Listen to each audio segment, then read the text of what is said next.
있습니다. 지난 시간 함께 나눈 것들을 잠깐 돌아볼게요. 요한이 지금 밤모섬에 유배되어 있습니다.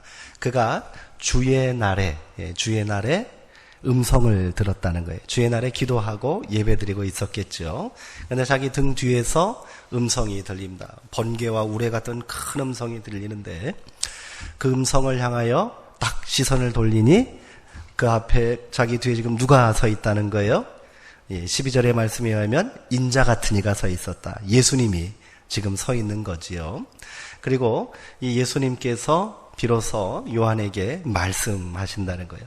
너는 이제 아시아에 있는 7 교회에게 지금 내가 너에게 말하는 것을 그대로 기록하여 전하라. 이렇게 명령을 주셨다는 거예요. 그리하여 요한이 예수님의 음성을 듣고, 예수님 앞에 서 있는 모습도 봤지요. 음성을 듣고 그 예수님께서 하신 말씀을 기록하기 시작한 그런 모습이 오늘 우리가 함께 또한 읽을 말씀입니다. 이때 요한이 딱 소리가 들리는 쪽을 딱 향하여 몸을 돌리니 그 앞에 인자 같은 이가 서 있었는데, 오늘 12절에 보니 12절 이하에서부터 지난주까지 쭉 나눈 말씀을 보면 인자의 모습을 이렇게 비유와 또 굉장히 상징적인 모습으로 표현하고 있어요. 이런 표현들 너무 깊게 이렇게 의미를 둘 필요는 없을 것 같습니다. 예수님을 묘사하고 있고 예수님을 이렇게 고백하고 있구나 생각하시면 되겠습니다. 요한계시록에 보면 예수님을 예수 그리스도 이렇게 직접적으로 표현하지 않고 예수님을 인자, 하나님의 어린 양, 보좌 위에 앉으시니 이런 식으로 해서 비유와 상징의 언어로 계속해서 예수님을 고백하고 있다는 것을 우리가 염두에 두면 돼요. 그래서 이런 표현이 나오면 특별히 2장과 3장에 계속해서 7 교회에 보내는 편지에 이런 모습들이 반복이 되거든요. 비슷한 모습들이. 그런 내용들이 나오면 이거 뭐라고 생각하신대요? 예수님이 이렇게 말씀하셨다는 거구나. 이렇게 생각하시면 별 문제 없을 것 같습니다. 여기서 오늘 내용 이렇게 예수님의 모습을 딱 보고 나서 예수님이 다시 한번 요한에게 말씀하시는 장면이 17절 이하의 말씀인데요. 오늘 17절부터 20절까지 말씀 함께 나누겠습니다. 나누기 전에 제가 2주 전에 숙제를 드렸는데 무슨 숙제인가 하시죠? 7 교회 우리 한번 외워보자고 그랬는데 어떻게 좀 외워보셨어요? 다시 한번 해볼까요? 에서버두 사빌라. 다시요. 에서버두 사빌라. 한번 외워보시기 바랍니다. 지난번에 이렇게 하고 났더니 목사님 제가 꼭 외워올게요 하신 분이 계셨는데 한번 시켜도 되겠습니까? 아니랍니다.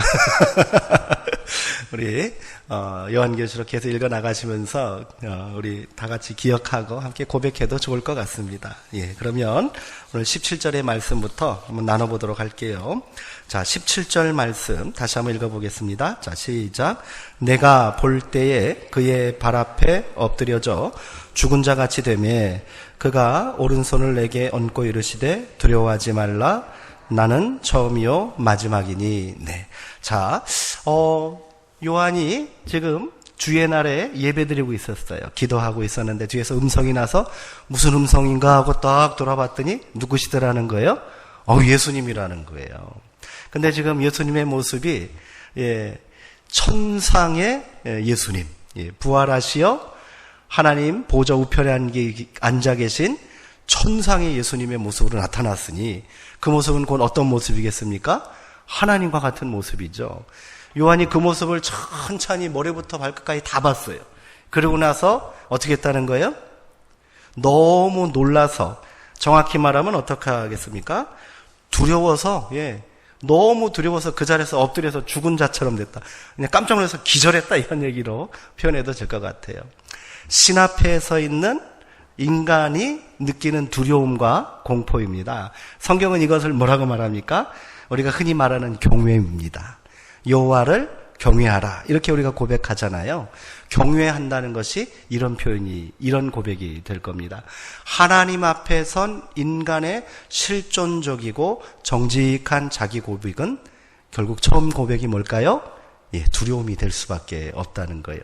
그런데 예수님이 두려워서 지금 기절해갖고 뭐 죽은 사람처럼 그냥 벌벌벌 떨고 있는 요한에게 어떻게 하셨다는 거예요. 오늘 17절의 말씀을 보면 예수님께서 다가오셔서 그의 오른손을 요한의 등에 얹으셨다는 거예요. 그리고 하신 말씀이 뭡니까? 두려워하지 말라, 이렇게 말해요. 두려워하지 말라라고 말씀하고 있습니다. 그러면서 나는 처음이요 마지막이다, 알파와 오메가다, 이렇게 말씀하시는 거예요. 이 표현은 앞선 그런 요한의 앞선 그 고백에 의하면 누구를 고백할 때 한 말입니까? 하나님께서 자기 자신을 드러내실 때 나는 처음이요 나중이다 말씀하셨다는 거예요. 예수님도 동일하게 지금 이렇게 고백하시는 거예요. 하나님의 권능으로 또 하나님으로 예수님이 지금 요한 앞에 계신 거지요. 자, 그 예수님이 요한에게 뭐라고 말했대요? 두려워하지 말라, 이렇게 말하고 있다는 겁니다. 자, 이 땅에 심판자로 오실 예수님, 지금 예수님은 어떤 예수님입니까? 요한이 고백하고 교회가 고백하는 예수님, 다시 오실 재림주 예수님이라는 거예요. 다시 오실 재림주는 어떤 예수님이십니까? 심판자로 오시는 거잖아요. 그러니 심판자로 다시 오실 재림주 예수님을 딱 봤으니 두렵다는 거예요. 그런데 예수님은 뭐라고 말합니까? 두려워하지 말라라고 말합니다. 재림주, 다시 오실 예수님 앞에 성도들이 가져야 할 온전한 신앙의 모습은 어떤 것이라는 겁니까? 두려워하지 않는 거라는 것을 오늘 이 말씀을 통해서 우리가 깨달았으면 좋겠어요. 그러니 제가 요한계시록을 처음 우리가 함께 나누면서 들었던 말씀 한번 기억해 보세요. 요한계시록 또 종말론 뭐 이런 얘기 들으면 우리 가운데 괜한 두려움과 공포가 있다는 겁니다. 그런데 요한계시록은 절대로 성도들에게 두려움의 책이 될 수 없는 거예요. 예수님 말씀하시죠. 두려워하지 말라라고 말합니다. 이사야 41장에서 예수님은 우리 하나님은 이스라엘 백성들에게 뭐라고 말씀하셨습니까? 두려워하지 말라, 내가 너와 함께함이라. 놀라지 말라, 나는 내 하나님이 됨이라. 이런 말씀과 통하는 말씀 아니겠습니까? 성경은요, 두려움을 뭐랑 연관시킬까요? 믿음 없음이 바로 두려움이라고 말하는 그런 표현들이 많이 나옵니다. 대표적인 예가 마가복음 4장에 보면 예수님께서 제자들과 함께 밤중에 배를 타고 갈릴리 바다를 건너가신 일이 있지 않습니까? 그때 어떤 일이 벌어졌어요? 큰 바람이 일어나고 파도가 덮쳐서 작은 그 배가 물이 가득 차서 죽게 되었다는 거예요. 그때 제자들이 두려움과 공포에 사로잡혀서 자고 있는 예수님을 깨웠다지 않습니까? 예수님께서 일어나셔서 바람과 또 파도를 꾸짖으셔서 잔잔하게 하시고 나서 제자들에게 뭐라고 책망하셨습니까? 어찌하여 이같이 무서워하느냐? 왜 두려워하느냐? 너희가 믿음이 없느냐? 이렇게 말해요. 두려움은 곧 뭐라는 겁니까? 믿음이 없는 거라는 거. 제가 지난주 주일 설교를 한번 기억해 보시기 바랍니다. 염려도 역시 두려움과 같은 그런 감정일 겁니다. 염려로는 결코 하나님의 뜻을 이룰 수 없다고 그랬습니다. 기쁨도 못 이루고요, 감사도 못 이루고 하나님의 평화도 우리가 누릴 수 없다고 그랬습니다. 두려움도 마찬가지인 거예요. 두려움은 믿음이 없는 거라고 예수님은 말씀하셨습니다. 오늘 그러기에 예수님은 두려워하고 있는 요한을 향해 뭐라고 말씀하세요? 두려워하지 말라는 거예요. 이 책은 두려움의 책이 아니라 이 책을 읽고 이 예언의 내용을 다 듣고 나서 두려움에 떨 사람들은 어떤 사람입니까? 땅에 있는 사람들이라는 거죠. 예수 그리스도의 복음과 그 구원의 역사에 참여하지 않는 세상 사람들, 그리고 교회를 박해하고 스스로를 신이라고 말하고 그 앞에 엎드려 절하는 그 모든 사람들이 두려워 떨게 되겠지요. 그 말씀을 지금 하고 계세요. 재미있는 것은요, 우리 한번 요한계시록 결론에 해당되는 21장의 말씀 한번 볼까요? 요한계시록 뒤로 가셔서요, 21장 8절의 말씀을 한번 읽어볼게요. 21장 8절입니다. 420쪽. 예. 신약성경 420쪽. 21장 8절입니다. 맨 뒤쪽에. 네. 찾으셨어요? 우리 함께 읽어볼게요. 자, 시작. 그러나 두려워하는 자들과 믿지 아니하는 자들과 흉악한 자들과 살인자들과 음행하는 자들과 점술가들과 우상숭배자들과 거짓말하는 모든 자들은 불과 유용으로 타는 못에 던져지리니 이것이 둘째 사망이라. 아멘. 마지막 최후 심판을 통해서 형벌을 받을 사람들이 쭉 열거되고 있는데 제일 먼저 뭐가 언급되고 있어요? 뭐라고 되어 있습니까? 두려워하는 자들이라는 거예요. 이런 의미를 갖고 있다는 겁니다. 두려움이라는 것은 믿음이 실종된 상태일 수 있는 거예요. 마가는 그것을 믿음이 없다라고 말했습니다. 마태는 차마 그렇게 말을 못해서 뭐라 했냐면 믿음이 적다라고 이렇게 조금 바꿔서 얘기했는데 그런 의미입니다. 세상을 사는 성도는 지난주에 말씀드린 것처럼 염려 내려놔야 돼요. 아무것도 염려하지 말라고 그랬잖아요. 두려움 역시 어떻게 됩니까? 이기고 승리한 존재라는 것. 두려움에서 벗어나야 된다는 것을 이 말씀을 통해서 다시 한번 고백해 볼게요. 지금 교회는 밖에 가운데 있습니다. 요한은 목숨을 장담할 수 없는 그런 밤모섬에서 유배 중이에요. 두려울 수밖에 없죠. 그 삶이 두려움입니다. 그러나 예수님은 뭐라고 하십니까? 두려워하지 말라. 오늘 우리 인생 가운데도 예수님은 찾아오셔서 두려워 떨고 있는, 엎드려져 있는 우리의 등 위에 직접 손을 대시고 말씀하고 계신 줄 믿습니다. 아들아 딸아 두려워하지 말라. 내가 너와 함께한다. 나는 처음이요 마지막이다. 이 말은 뭡니까? 처음이요 마지막인 내가 너와 함께하겠다는 거예요. 너를 절대로 떠나지 않겠다. 이 고난과 박해 가운데서도 내가 너를 지킬 것이다. 교회를 지킬 것이다. 성도를 지킬 것이다. 이렇게 말씀하시고 계시다는 거죠. 오늘 17절에는 그런 고백을 담고 있다는 겁니다. 자, 18절의 말씀도 한번 읽어볼게요. 자, 시작. 곧 살아있는 자라 내가 전에 죽었었노라. 볼지어다 이제 세세토록 살아있어 사망과 음부의 열쇠를 가졌노니. 아멘. 예수님께서 두려워하지 마라 하면서 자기 자신을 소개하고 계셔요. 나는 처음이요 마지막이다. 이 말은 뭐예요? 나는 하나님이다. 이렇게 말씀하신 거나 동일합니다. 그리고 예수 그리스도께서 하나님의 권능으로 그리고 이 땅의 구원자로 심판자로 오셨음을 18절에서 말씀해 주고 계셔요. 나는 곧 살아있는 자다. 이렇게.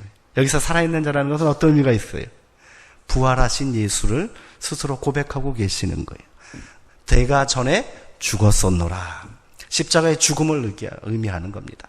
십자가 죽음을 통하여 죄의 권세와 죽음의 권세를 깨트리고 내가 지금 살아나서 내 앞에 있느니라 말씀하고 계시는 거예요. 그러므로 내가 지금 사망과 음부의 열쇠를 가졌다. 이런 말이에요. 사망과 또 심판, 죽음, 음부 이 모든 것들의 열쇠를 내가 들고 있다. 이렇게 말하고 계십니다. 여기서 말하는 음부, 이것은 어떤 의미가 있을까요? 당시 사람들이 생각하기를 죽은 사람들이 가는 곳은 음부라고 생각했습니다. 음부는 그냥 땅 밑, 지하, 이렇게 지하 세계 이 정도로 우리가 이해하면 될 것 같아요. 죽은 사람들은 지금 그곳에 머물러 있다는 거예요. 그럼 여기에 음부에 갇혀있다라는 표현을 쓰거든요. 죽음에 갇혀있다. 같은 의미가 될 겁니다. 그러면 사망과 죽음에 갇혀있는 그 사람들은 누구이겠습니까? 바로 박해 가운데 순교한 자들이고 믿음의 사람들이라는 거예요. 근데 그들이 지금 갇혀있다라는 고백을 쓰고 있어요. 근데 그들이 죽음의 사슬에 갇혀있는데 그것을 열고 해방시킬 권세가 누구에게 있다는 거예요? 우리 주님에게 있다는 거죠. 나에게 있다. 예수님께서 그럼 지금 말씀하고 계십니다. 마지막 때에 재림주로 오실 예수님, 그 예수님은 사망과 음부의 열쇠를 가지고 오시는 분입니다. 죽음을 이기시고요. 그리고 음부의 권세를 깨트리시는 분임을 오늘 말씀을 통하여 우리가 또한 발견하고 고백할 수 있다는 겁니다. 처음 이 땅에 오신 예수님은 뭐로 오셨어요? 구원자로 오셨어요. 그리고 다시 오실 예수님은 죽음의 권세를 이기고 세상을 심판할 심판주로 오신다 하는 고백이 18절의 말씀에 들어있다 하겠습니다. 자, 이제 19절의 말씀도 다시 한번 읽어볼게요. 그러므로 내가 본 것과 지금 있는 일과 장차 될 일을 기록하라. 자, 오늘 19절의 말씀이 함께 나눌 말씀의 중심 메시지가 될 것입니다. 이 말씀, 이 19절의 본문을 통해서 요한복음의 해석 역사가 완전히 바뀌어요. 19절을 어떻게 해석하느냐에 따라서 이 말씀을 기초로 해서 여러 가지 해석이 나왔고, 그것 때문에 오랫동안 논란이 있었고, 그리고 왜곡된 종말신앙이 형성되게 됐다, 이렇게 생각하시면 되겠습니다. 그러니 조금 어려울 수도 있는데 오늘 말씀을 조금 귀 기울여서 들어주시기 바랍니다. 이 예수님께서 19절의 말씀은 예수님께서 지금 요한에게 명령하신 그런 사명입니다. 너는 앞으로 내가 본 것과 지금 있는 것과 장차 될 일을 기록하라, 이렇게 말씀하셨다는 거예요. 자, 그런데 여기서 한 가지 먼저, 그러면 요한이 지금 요한계시록은 그러면 어떤 책이라는 겁니까? 예수 그리스도께서 지금 요한에게 나타나셨고 이 모든 환상들을 보게 될 거예요. 그래서 요한계시록은 요한이 본 것, 그리고 지금 있는 일, 장차 일어날 일들에 대한 기록이다, 이렇게 우리가 이해할 수 있겠죠. 앞으로 나오는 얘기는 이런 얘기라는 거예요. 근데 이것이 어떤 시간의 순서와 종말 시나리오로 쫙 요한 때부터, 지금 있는 일은 이제 요한의 때일 테니까요. 요한 때부터 쫙 이어져서 종말까지 이어지는 그 일렬에 쫙 이어지는 스토리를 내가 지금부터 말할 테니까 이거 잘 기록해 하는 내용일까요? 이렇게 생각하는 것이 소위 말하는 세대주의자들의 그런 주장이라는 거예요. 근데 그렇지 않다는 거예요. 우선 이 본문을 이렇게 해석할 수 있습니다. 우리말에는 내가 본 것과 지금 있는 일과 장차 될 일, 이렇게 다 구분되어 있죠. 그래서 세대주의 종말론자들은 어떻게 얘기냐면 내가 본 것은 1장의 말씀이라는 거예요. 그리고 지금 내가 본 것 1장, 그리고 지금 있는 일, 그건 2장과 3장의 말씀이라고 해석합니다. 그리고 4장 이하에 나오는 얘기는 장차 될 일, 이렇게 딱딱 구분해버리는 거예요. 그런데 문제는 뭐냐면 지금 있을 일이라는 2장과 3장의 말씀에 그 지금을 언제로 해석하냐는 거예요. 이 종말론자, 세대주의 종말론자들은 지금 있는 일, 2장과 3장에 나오는 7교회가 등장하는 내용이거든요. 7교회를 시대 구분이라고 생각해요. 교회 역사의 시대 구분이라고 이해하는 거예요. 그러니 에베소 교회는 요한 당시의 교회고, 서모나 교회는 그것 지난 다음에 교회고, 계속해서 이어지는 이 7교회는 시대를 대표한다는 거예요. 그 시대의 교회의 모습을 대표한다, 이렇게 생각합니다. 조금 이해가 좀 어렵죠, 말이? 그 이해는 좀 되십니까? 4대 교회는 종교개혁 시대의 교회상을 대표한다, 이런 얘기예요. 그래서 빌라델피아 교회는 방금 전까지 교회고, 그리고 라오디게아 교회가 지금 우리 교회의 상황이다, 이런 식으로 해석을 하는 거예요. 그런데 이 지금을 자기 편의대로 다들 얘기하는 거예요. 자기가 지금 서 있는 시대가 바로 어떤 시대예요? 지금이라고 생각을 하는 겁니다. 그래서 그 지금을 다 각각의 해석 방법에 따라 해석을 해서 종말의 시간표를 자기가 작성을 하는 거죠. 예측을 하는 거예요. 근데 그런 얘기는 아니라요. 2절과 3절은 2장과 3장은 1장하고 같이 연결되어 있는 말씀이거든요. 분리해서 볼 수 없습니다. 2장과 3장은 자세히 보면 뭐예요? 나중에 이제 다음 주부터 하겠지만 예수님께서 7 교회에게 전하라고 요한에게 명령한 권면이에요.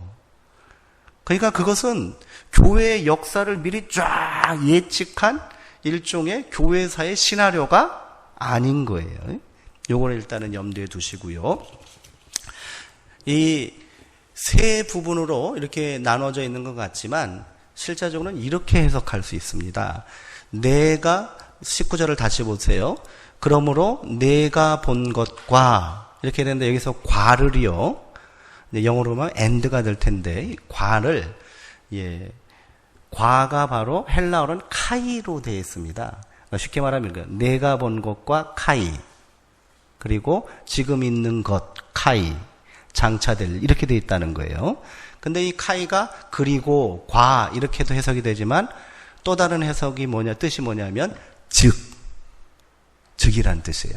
그래서 그렇게 해서 다시 해석하면 어떻게 됩니까? 내가 본 것, 즉 지금 있는 일과 장차될 일 이렇게 되는 겁니다. 완전히 다르죠. 세 시대로 구분되는 게 아니에요. 지금 요한계시록에 있는 것은 내가 본 것은 어떤 것이 있다는 거예요? 지금 일과 장차일이다 이렇게 되어 있는 거예요. 그렇기 때문에 요한계시록은 이 안에 지금 있는 일과 장차될 일이 어떻게 되어 있어요? 혼재되어 있는 거예요. 그리고 엄격하게 말하면 지금 있는 일에서 지금은 어느 시대를 염두에 두겠습니까? 세대주의자들은 이 지금을 잘 해석해야 된다고 그래요. 지금 우리가 있는 시대가 어딘지를 정확히 분별해야지 된다고 그러는 거예요. 근데 여기서 말하는 지금 누구를 염두에 둔 걸까요? 2000년이 지난 시대를 살고 있는 우리에게 지금을 염두에 두고 쓴 말은 아닐 거란 말이에요. 여기서 지금은 어떻게 됩니까? 1세기 요한 당시에 있었던 성도들과 교회의 시대를 말하는 것이라는 것을 우리가 염두에 두어야 한다는 겁니다. 자, 그러면 이거를 제가 한번 이미지 좀 바꿔주세요. 요 간단한 표를 보고 한번 우리가 말씀을 한번 나눠보겠습니다. 좀 작은데 그래도 좀 보이시나요? 예, 보이시죠? 예.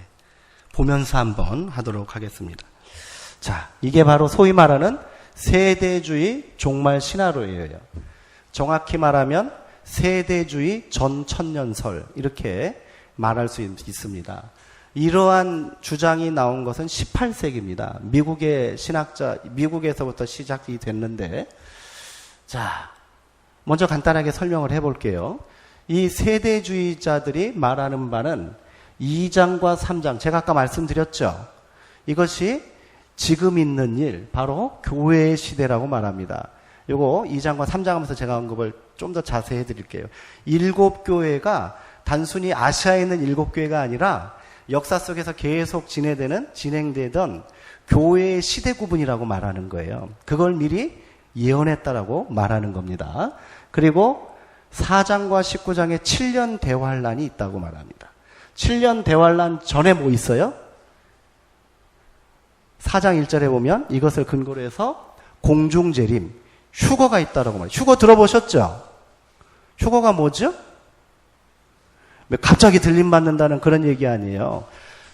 7년 대환란, 7년 대환란이 일어나기 전에 어떤 일이 일어난다는 거예요? 성도들이 먼저 휴거돼서 공중재림을 한다라는 그런 주장입니다. 그리고 나서 19장부터 마지막 전쟁, 아마겟돈 전쟁이 일어나고, 그리고 나서 19장에서 아마겟돈 전쟁에서 예수님께서 승리하시고 천년왕국이 시작된다 이렇게 말해요. 천년왕국 전에 의인이 부활해요. 죽은 자들이 첫 번째 부활합니다. 그러고 나서 천년왕국이 지나면 둘째 사망이라고 돼요. 원래 두 번째 부활의 역사가 있어요. 두 번째 부활은 뭐냐면 이건 부활이 아니라 죽은 자들이 다시 일어나는데, 그때 다시 일어나는 사람들은 구원의 대상이 아니라 심판받기 위해서 다시 일어나는 거예요. 요한계시록의 스토리에 보면 일단 그 그것의 의미는 나중에 또 따져보겠습니다. 자, 그래서 그 중간에 천년왕국이 있어요. 그리고 마지막 악의 세력, 곡과 마곡과 최후의 일전이 벌어집니다. 사탄의 세력이라고 보면 됩니다. 사탄의 세력을 물리치시고 예수님께서 백보자 심판, 이게 마지막 최후 심판이에요. 그리고 나서 새하늘과 새 땅이 열리게 된다. 이런 시나리오가 바로 세대주의 종말론자들이 요한계시록을 구분하고 이해하는 그런 과정입니다. 우리가 이런 내용들 익숙하지요? 천년왕국 들어보셨죠? 휴거 처음 들어보세요? 들어봤죠? 다 한 번씩은 들어보셨어요. 근데요, 결론적으로 말해서 천년왕국 부활이 2번 있다는 거예요. 천년왕국을 전후로 해서 구원과 심판을 위한 부활이 있다는 거죠. 저게 바로 전천년설입니다. 왜 그래요? 천년왕국 후에 뭐가 있어요? 백보자 심판이 있죠? 이게 예수님의 재림이라고 보는 거예요. 예? 그러니까 예수님 재림 전에 천년왕국이 한번 열린다는 거예요. 먼저. 그래서 정확히 말하면 세대주의 전천년설 이렇게 말하는 겁니다. 그러니까 예수님의 최후 심판의 재림 전에 성도들이 한번 먼저 의인들이 부활해서 천년 동안 땅에 있는 성도들과 뭐 한다는 거예요? 왕노릇한다. 그런 내용이 바로 천년왕국 사상입니다. 자, 그런데 그것은 전혀 계시록에서 말하고 있는 바가 아닙니다. 계시록에서는 천년왕국을 그런 식으로 얘기하지 않고요. 또 성경 전체를 아무리 찾아봐도 이 세대주의자들이 말하는 그런 천년왕국에 대한 사상은 나오지 않아요. 이거는 앞으로 제가 쭉 하면서 다시 한번 말씀드릴게요. 목사님 무슨 말씀하십니까? 천년왕국 우리 교회에서 항상 예전에 한 번씩 계시록 한번 강의하고 계시록 설교 들을 때 한 번씩 다 들어본 얘기잖아요. 그런데 천년왕국이라는 표현이 있지만 그 시대가 딱 구분된 시대가 아니라는 거예요. 이것은 기독교 전통에 맞지 않습니다. 더군다나 우리 통합측교회에서도 이것을 천년왕국이 예수님 부활 전, 예수님 재림 전에, 심판 전에, 백보자 심판은 예수님 재림과 심판의 때거든요. 예수님께서 흰옷을 입고 나오셔서 보좌에서 심판하신다는 얘기거든요. 그 전에 천년왕국이 한번 있을 것이다라는 것은 전혀 성경적이지 않고 우리 교단에서도 그렇게 말하지 않습니다.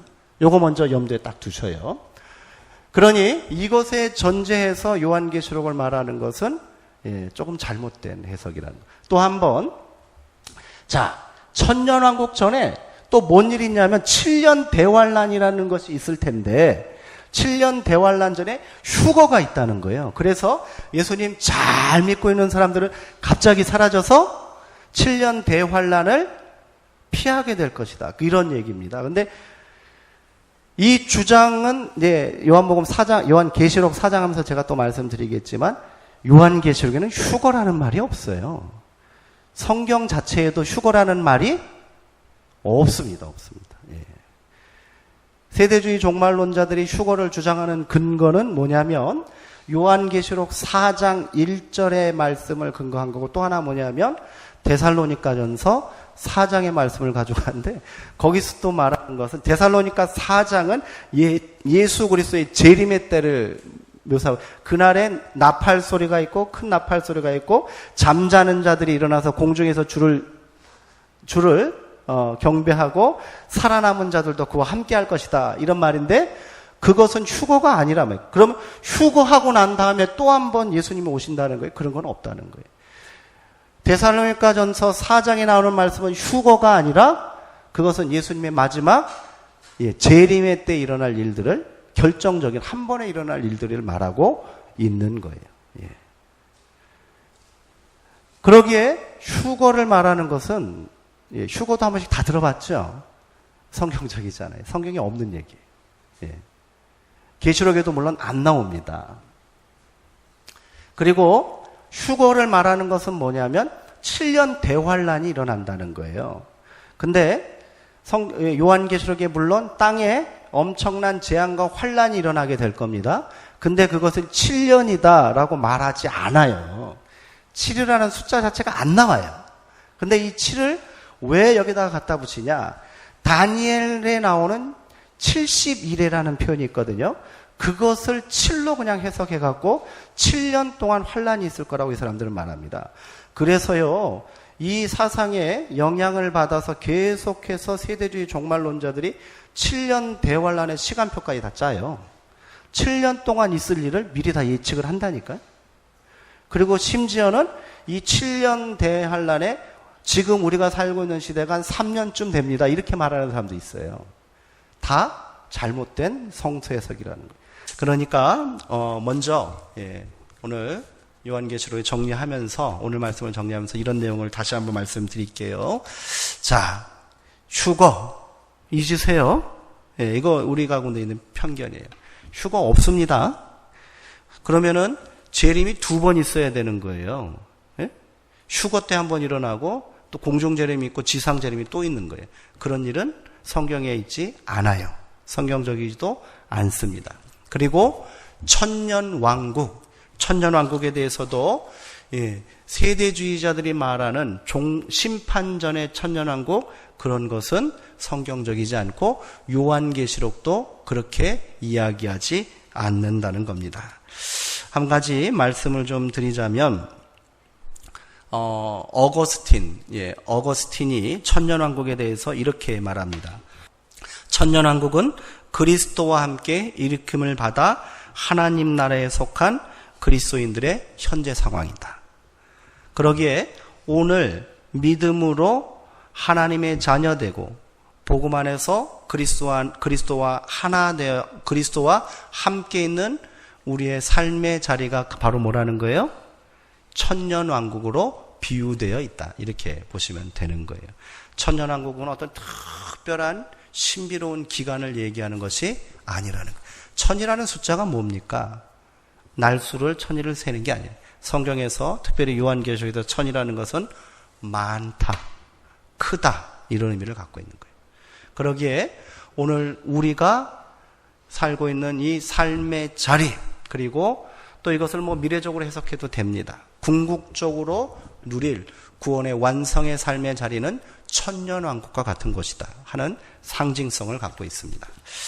그렇다면 요한계시록은 그럼 어떤 시나리오를 가지고 있는가? 이 얘기는 우리가 앞으로 계속해서 함께 나누어 보도록 하겠습니다. 아무튼 결론적으로 요한계시록의 기록 목적은 종말 직전의 카이로스인 현재 시간에 교회가 억압과 박해에도 불구하고 계속해서 예수 그리스도를 증언하고 이 모든 악의 세력과 저항해야 한다라는 것을 말하고 있다는 것을 먼저 다시 한번 고백했으면 좋겠습니다. 마지막 20절에 보면 7별이 주님의 손안에 들려있는 모습을 보게 됩니다. 7별을 그리면서 뭐라고 요한은 말합니까? 7별은 7교회의 사자다 이렇게 말합니다.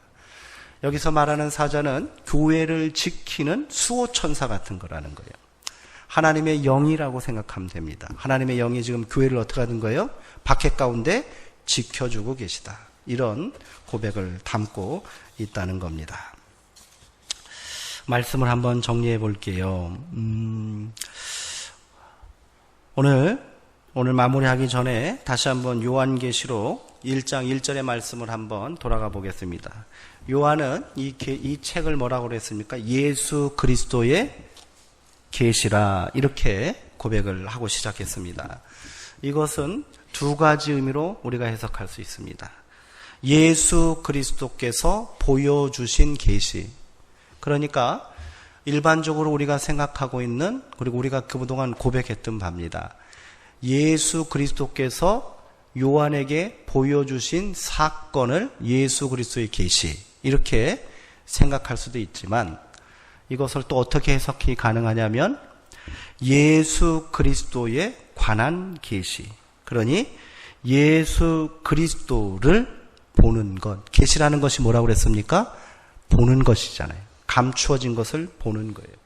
누구를 보는? 예수 그리스도께서 장차 일어날 일을 보여주시는 것을 보는 것이 계시라는 것이 아니라, 그것도 물론 포함되어 있지만 더 근본적인 이유는, 근본적인 뜻은 예수 그리스도의 계시라고 함은 우리가 봐야 할 계시의 대상이 뭐라는 거예요? 예수 그리스도라는 거예요. 장차 일어날 7년 대환란이니 천년왕국이니 그런 얘기가 아니라 이 모든 요한계시록의 그 이야기, 그 모든 기록을 통하여서 요한이 궁극적으로 우리 가운데, 그리고 당시 교회 가운데 보여주려 했던 계시는 뭐예요? 앞으로 이런 일들이 일어난다, 이렇게 준비하라. 그것보다는 그 모든 역사 가운데 동일하게 계시되어 계시는 누구를 보라는 거예요? 예수 그리스도를 보라는 게 요한계시록의 핵심입니다. 이렇게 읽을 때 요한계시록이 오늘 우리 가운데도 의미가 있다는 겁니다. 예수 그리스도는요, 계시의 본질이에요. 그리고 예수 그리스도는 하나님의 시간인 카이로스의 본질이 되는 겁니다. 좀 아쉽고 좀 힘들지만 오늘 여기까지 하고 마무리 짓도록 하겠습니다. 앞으로 계속해서 요한계시록을 꼼꼼히 나아가면서 하나하나씩 더 깊이 있게 나누도록 하겠습니다. 기도하시겠습니다.